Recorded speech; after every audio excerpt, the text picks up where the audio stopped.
The air don't work, so I gotta get the air fixed. It's been just over a year since Joey Watkins walked free.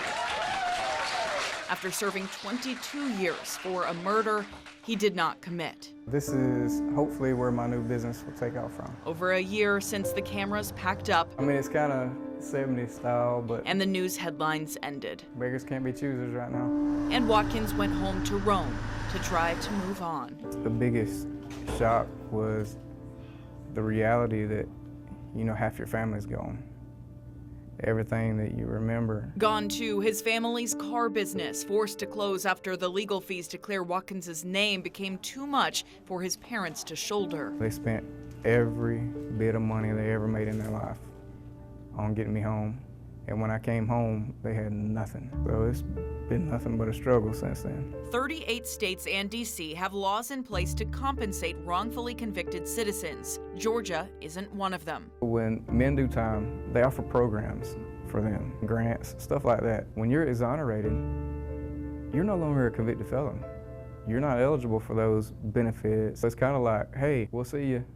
Good luck. Why do we not have laws in place to standardize this? Well, that's very interesting because we're trying to get one. State Representative Katie Dempsey says that bill would put the responsibility of compensating exonerees into the hands of an independent board. As it stands now, a legislator has to sponsor individual compensation resolutions for each wrongfully convicted person. This is not what any of us felt we were elected to do, to sit there and hold someone's life in our hands and try to decide what the value on that might be. Dempsey is sponsoring Watkins' resolution, which would compensate him just over $1.6 million, $72,000 for each year of wrongful imprisonment. And it is not much when you think of the value of your life.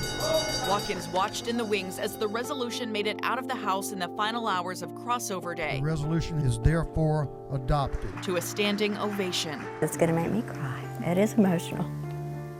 It was powerful. But it still has to pass the Senate, where it's been stalled for weeks. There is resistance just on the principle, I think, of the state being financially responsible for something that was carried out by a county.